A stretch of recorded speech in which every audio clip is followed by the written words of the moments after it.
¿Te preguntaste alguna vez cuál es la mayor necesidad del hombre? ¿Por qué tantos problemas económicos, sociales, enfermedades físicas? La Biblia nos muestra que esto no es algo reciente, sino que ocurrió desde el principio, cuando el hombre tomó la decisión de apartarse de Dios. Pero Dios no quiso dejar al hombre solo, envió a su Hijo para rescatarnos. Y esas son las buenas nuevas. El Evangelio cambia y transforma vidas. Y hoy hablaremos de cómo el Evangelio llegó a Tesalónica y los cambios tremendos que hizo en la vida de las personas. ¿Y tú, cuándo permitirás que el Evangelio llegue a tu vida?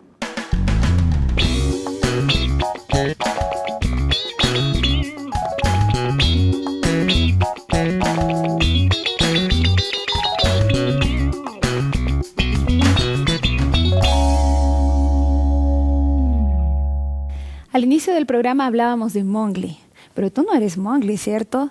Tuviste muchas oportunidades de conocer muchas verdades y hoy principalmente queremos que esas verdades maravillosas del Evangelio, de las buenas nuevas, pues puedan llegar a tu vida. Estamos ya con los invitados a quienes vamos a darles la bienvenida. Nos acompaña Giovanni a este lado, nos acompaña también Patricia y está con nosotros también Ariel. Amigos, vamos a pedir la presencia de nuestro Dios para que esas buenas nuevas pues puedan llegar con mucha fuerza a su vida.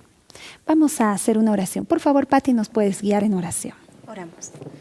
Padre nuestro, gracias Señor te damos en esta hora por tu amor, por tu cuidado.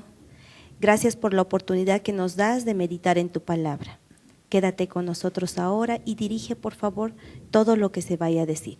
En el nombre de Jesús oramos. Amén. Amén. Bien, qué bueno es cuando escuchamos las noticias, ¿no? Llegó tal cantante, ¿cómo podríamos decir, no? Con bombos y platillos, llegó el Evangelio a Ecuador, enseguida vamos a hablar de Ecuador, o llegó a Bolivia, o llegó a México, o llegó a Chile. ¿Cómo fue esa recepción? Háblanos un poquito del contexto de esa llegada del Evangelio a Tesalónica. Muy bien. Para comentar al respecto, yo quiero que podamos leer el texto clave de la semana, que se encuentra en 1 Tesalonicenses, capítulo 2, el versículo 13, y dice: por lo cual también nosotros, sin cesar, damos gracias a Dios de que cuando recibiste la palabra de Dios, que oíste de nosotros, la recibisteis no como palabra de hombres, sino según es en verdad la palabra de Dios, la cual actúa en vosotros los creyentes. ¿Cuál fue el espíritu de la gente en ese entonces, no? Dice que la gente recibió la palabra, no como la palabra de Giovanni, la palabra de Ariel, sino como la palabra de Dios. Muchas veces eso ocurre también hoy con nosotros, ¿no? Hay gente que está necesitando escuchar la palabra de Dios. Y a veces inclusive nosotros tenemos el prejuicio, ¿no? Y decimos, ¿será que aquellas personas van a escuchar? ¿Será? No, están tan ocupadas en sus... Y no sabemos que hay necesidad en la gente.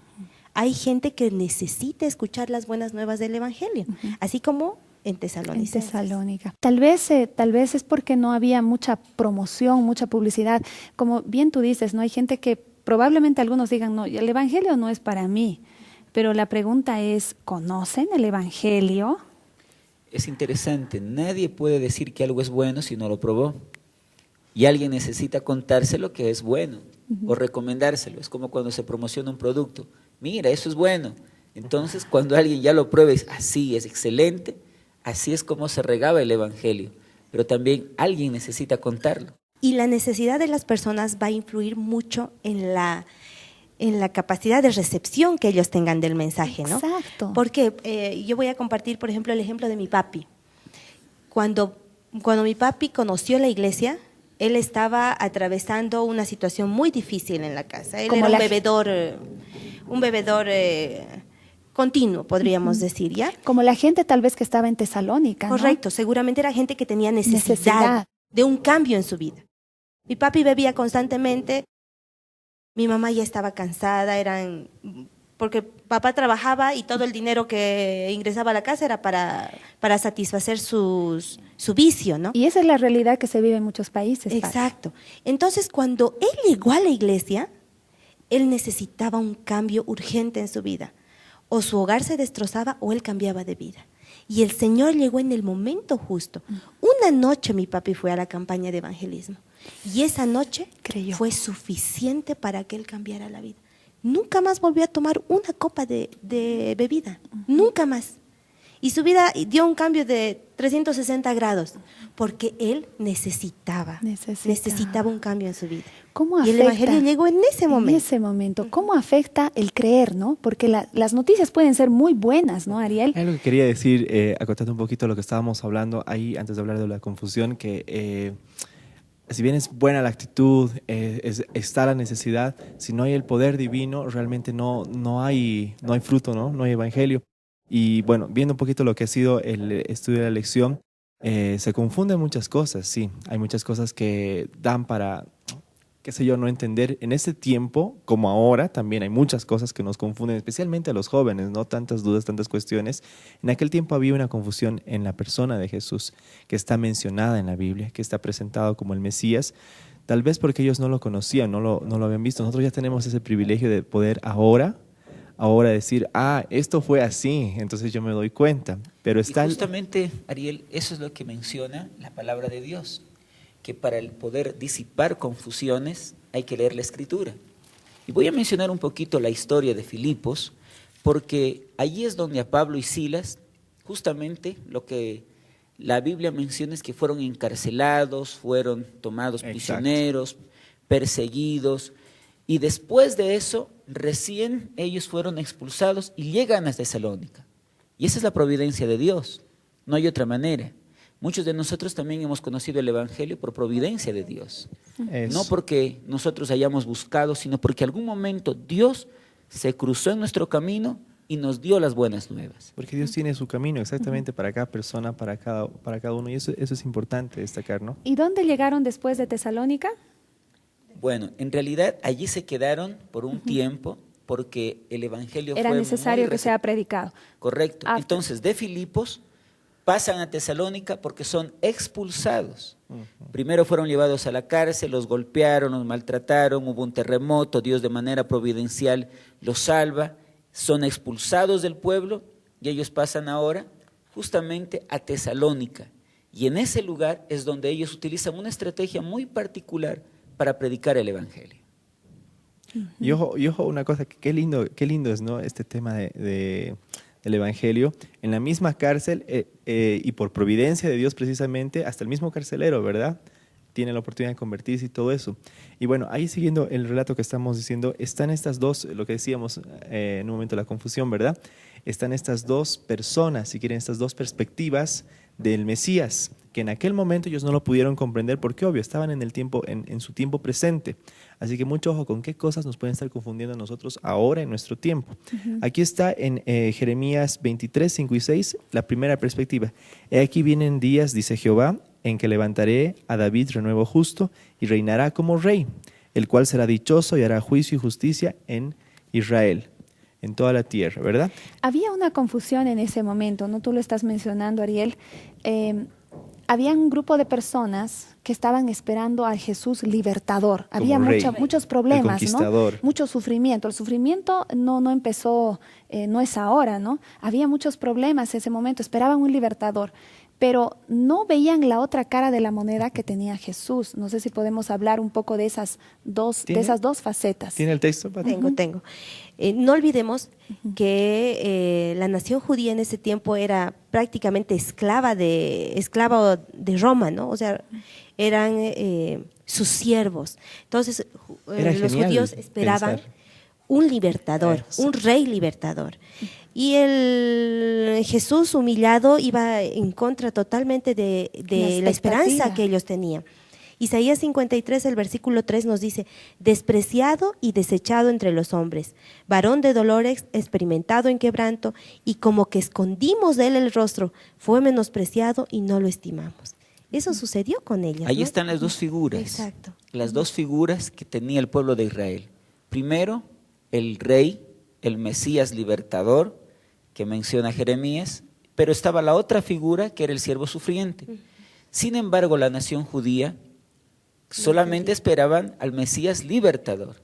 Hoy en día, ¿cómo se puede ver también esa confusión de la que estaba hablando un poquito Ariel? Hoy en día también nosotros podemos tener esa confusión, ¿no? Porque, como decíamos al principio, si hay algunas personas que rechazan el Evangelio, pues es justamente porque no conocen, tal vez a Jesús, ¿no? Conocen, como mencionaba acá Giovanni, conocen las religiones, pero no conocen a ese Dios que vino justamente a solucionar los problemas que tienen. Eso, especialmente como joven, yo muchas veces me lo planteo, es no, o sea, hasta dónde tú puedes ver, ¿verdad? Pero Jesús ve más allá, Jesús ve de otra forma, o sea, ¿qué clase de Jesús ves tú?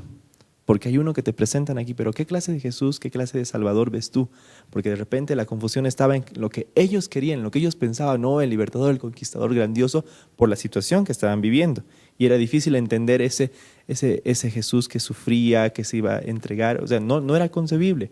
Y la pregunta para nosotros ahora, para no caer en esa confusión, especialmente como jóvenes, es ¿qué clase de Jesús vemos? El que realmente nos está presentando la Escritura en cualquier tema, en cualquier momento de confusión. ¿Es ese o es otro que yo estoy viendo? Justamente en el siguiente bloque, pues vamos a hablar de ese Jesús que a la luz de la Biblia nosotros no podemos perdernos, ¿verdad?, de conocerlo. En el siguiente bloque vamos a hablar más sobre este Jesús. Enseguida retornamos.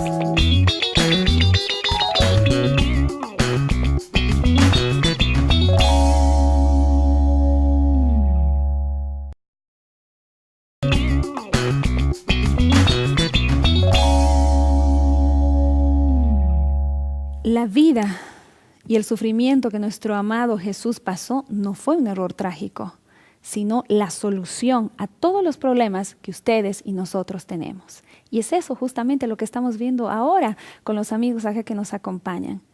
Él proveyó la solución para todos nuestros problemas. Había necesidad en Tesalónica, ¿verdad? Alguna gente estaba confundida, así como hoy en día también hay muchas personas que están confundidas. Y así como también habían algunos judíos que solamente conocían una parte y no conocían la otra parte. Pero Pablo estaba lleno del Espíritu de Dios y Pablo tenía muchas estrategias. Me gustaría que a la luz de la Biblia, Ariel o Pati, podamos hablar un poco de esas estrategias, ¿no?, que tenía Pablo para llevar el mensaje. Que por supuesto la primera estrategia es estar con Dios, ¿no? Pero hay algunos pasos también que nos da la lección. Ariel mencionaba hace un momento y él decía, ¿no? O sea, ¿qué Jesús estamos conociendo nosotros? ¿Qué parte de Jesús?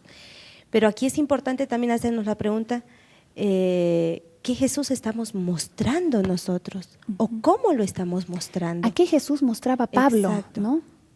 Claro, ¿cómo estamos mostrando a Jesús? ¿El Jesús que yo muestro crea un rechazo, crea una barrera? ¿O el Jesús que yo muestro hace que la gente tenga ganas y necesidad de buscar a ese Jesús? Sin embargo, para mostrar a Jesús no se puede ir de frente con la estrategia común. Vamos a recordar un poquito la historia. En Filipos, Pablo y Silas cantan y de esa manera llegan al corazón del carcelero. Pero ahora llegan de Filipos a Tesalónica y utilizan otra estrategia.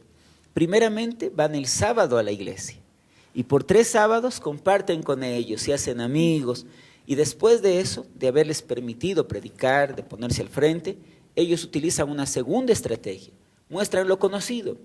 Y eso conocido era la confusión judía de la que ya hablamos. El Pastor, Mesías. solo un minuto. ¿Qué creó eso en la gente? ¿Rechazo o aceptación? Aceptación. Correcto. Perfecto. Hay que saber llegar. Hay que saber. Hay que Y saber Pablo llegar. era un estratega perfecto. Y ahora que él presenta lo conocido que era el Mesías sufriente y el Mesías libertador, entonces lo une con Jesús y dice, el siervo sufriente es el Mesías que había de venir, pero primero tenía que ser sufriente para poder ser libertador. Y de esa manera se gana el corazón de ellos. Y allí la Biblia menciona en el libro de Hechos que se ganaron no solamente algunas personas judías, porque a ellos fue el primero a quien les llegó el mensaje, sino también algunos griegos, porque los griegos también aceptaron, porque ellos sentían que lo que Pablo estaba enseñando era una doctrina muy linda. El siervo que sufrió será el libertador, y ahora también es el libertador de nuestros corazones. Pati, cuéntanos qué estrategia usaron contigo. Mire, yo conocí la iglesia a los 9 años. Era una niña, ¿no? Mi hermano tenía 8 y siempre éramos inseparables los dos.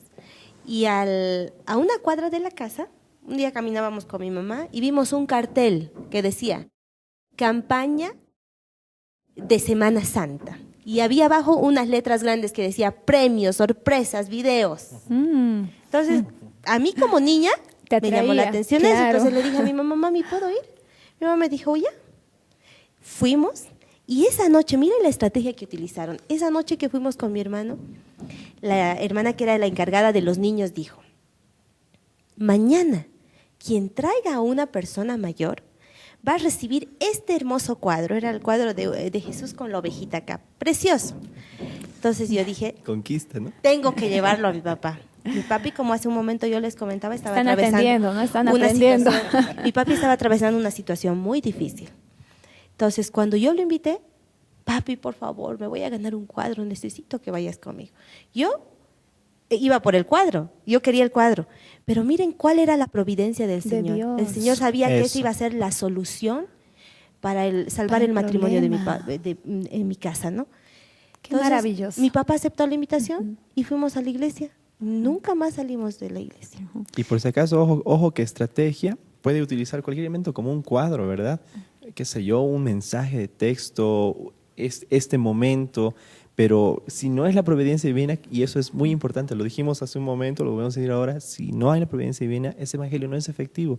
Y Dios tiene ese plan, Dios tiene ese momento a través de un cuadro maravilloso, como de una gran campaña. Y de un instrumento usado por Dios bajo la influencia del Espíritu Santo. Correcto. Que en ese caso, aunque no se recuerda el nombre de la maestra, de la persona que hizo el anuncio, Dios lo usó. Así también Dios puede usarnos el día de hoy para llegar a alguien más. Esa sería una bendición. Y qué Bendición. importante es, Giovanni, que nosotros vayamos hacia la gente con aquello que a ellos les interesa, o sea, de la forma que ellos necesitan. De lo conocido a lo Claro. desconocido, lo que mencionó Porque muchas Giovanni, veces ¿no? nosotros somos muy radicales al presentar al Señor. Y hay gente que está tan metida en Como sus... los fariseos, los judíos, Claro. ¿no? Netos, que ellos Los querían evangelios se hacerlo hace- todo así. Se hace pesado. Aburrido, pesado. Por ejemplo, nosotros cuando entramos a la iglesia, yo me acuerdo, conocimos la verdad y amamos la verdad y a veces yo digo, no, nos volvimos muy radicales al presentar la verdad. Me acuerdo que nosotros decíamos, no, eso es, en nuestro vocabulario estaba, no, eso es del mundo, eso es inmundo, eso es...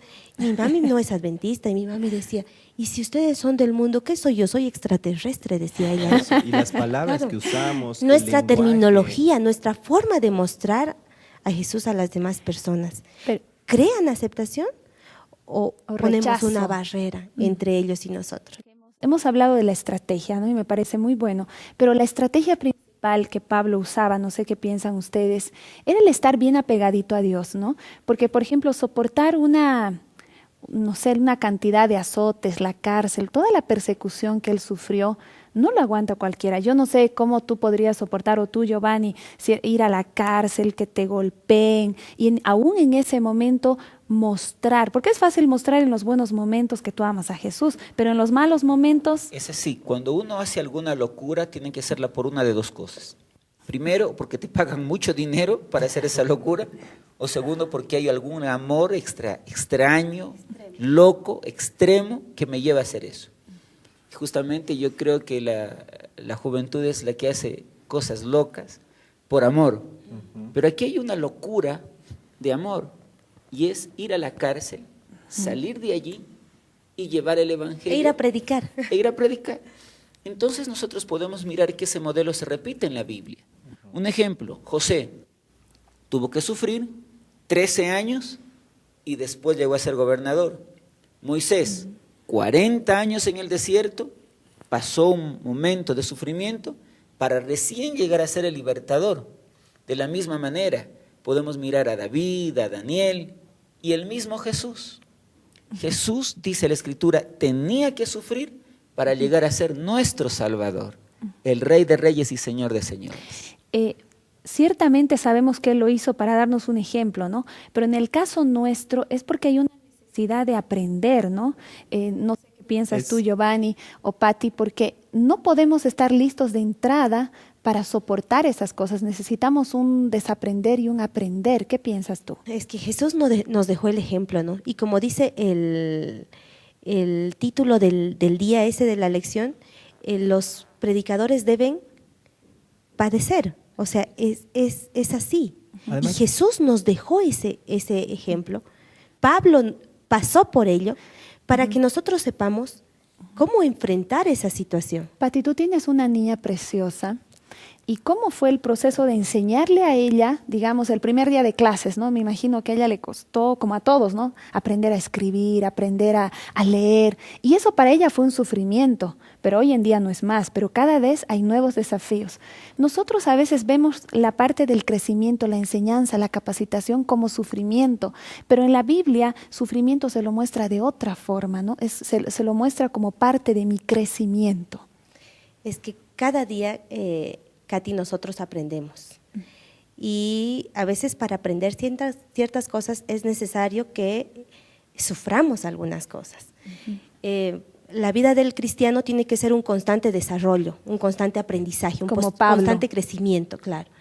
Y a veces es necesario sufrir. Y el Señor muchas veces va a permitir que nosotros pasemos por sufrimientos para pulirnos, para enseñarnos algo. Y que con nuestra propia vida podamos reflejar mostrar al Cristo a otros viviente. El amor de Dios. Y ahí es clave, ¿no? La motivación que te motiva, o sea, ¿qué te mueve a predicar? ¿Qué te mueve a evangelizar? ¿Qué te mueve para hacer eso, a aprender, a buscar, a descubrir ese Jesús? Porque ahí está la clave del asunto. Y si no es día a día, si no es por amor, no hay otra razón, ¿verdad? Y eso es lo que vivió Pablo, eso es lo que vivió Jesús. Es interesante, Ariel, lo que tú dices, ¿no? Una locura de amor. Eso. Y el día de hoy ustedes y yo también tenemos que aprender a hacer eso. La Biblia en Romanos capítulo 1, versículo 16 dice, porque no me avergüenzo del Evangelio, porque es poder de Dios para salvación. Pablo tenía clara su locura. Su locura era por amor, porque quería ver fundada una iglesia en Tesalónica. Por eso tuvo el coraje de llegar, usar una estrategia, pero también soportar la aflicción. Yo puedo recordar un poquito cómo llegó el Evangelio al Ecuador. Allí Thomas Davis, aproximadamente por el año 1900, llega al Ecuador y en ese momento no habían personas adventistas en nuestro país. Sin embargo, él dejó su tierra, su familia y con su esposa y sus 2 hijas se asentó en una ciudad llamada Ambato. Y allí tuvo que pasar momentos de mucha aflicción porque nadie le quería escuchar. Y aún tuvo que pasar un momento muy difícil cuando su esposa llega a enfermar y murió. Y cuando la lleva al cementerio, no la quisieron recibir. Entonces, dice la historia que en algún lugar donde solamente Dios y Tomás conocen, ahí fue enterrada. Ahí hay un amor extremo. ¿Por qué llegó de esa manera? Solamente porque quería mirarnos a nosotros, que pudiésemos llegar a conocer el Evangelio. Sin embargo, hoy hay más de 42,000 adventistas que si Tomás nos viera, dijera, valió la pena pagar el precio, porque el Evangelio de Dios es para salvación. Y ojalá tú y yo también podamos hacer lo mismo. ¿Estás compartiendo? Cristo Jesús ya llegó a la vida de las personas que amas. Que Dios te bendiga. Muchísimas gracias, Giovanni. A ustedes también, amigos, por compartir, pues Pati y Ariel, sus lindas experiencias. Amigos, es bueno que nosotros también tengamos una experiencia real con Jesús. Pero tenemos mucho más en estos 13 programas que vienen para que podamos enriquecer nuestra relación con Él. Así que nos reencontramos en un siguiente programa. En tu faz, triste estás, no sabes qué hacer. Mucho mal que miré, mas no recibí. ¿Dónde están las personas que buscan tu poder? Muchos más piden pan, piden a gritos el formidable amor. ¿Cuánto tiempo más vamos a excusar y ocultar la vista de quien sufriendo está? Llega a defenderlos con pasión. Es de cada hora escuchar la voz dentro del corazón.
escuchar la voz dentro del corazón.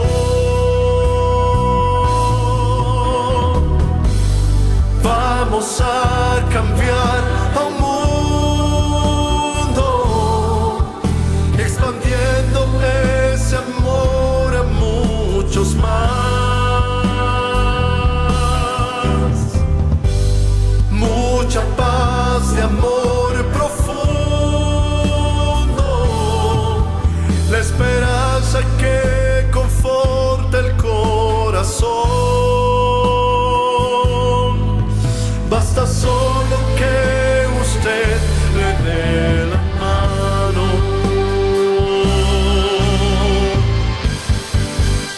El sol va a brillar,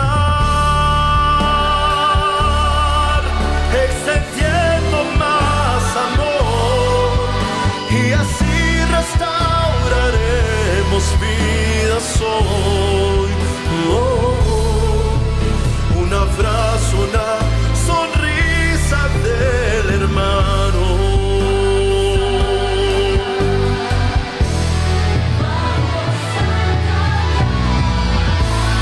Vamos a cambiar el mundo, expandiendo ese amor a muchos más.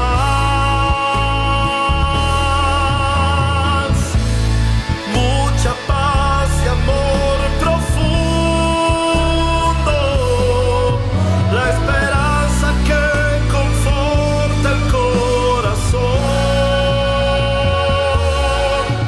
Basta solo que usted le dé la mano.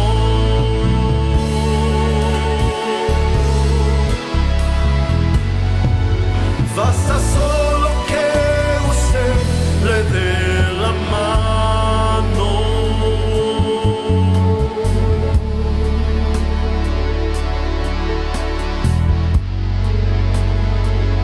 Porque toda la ley se cumple en esta sola palabra: amarás a tu prójimo como a ti mismo.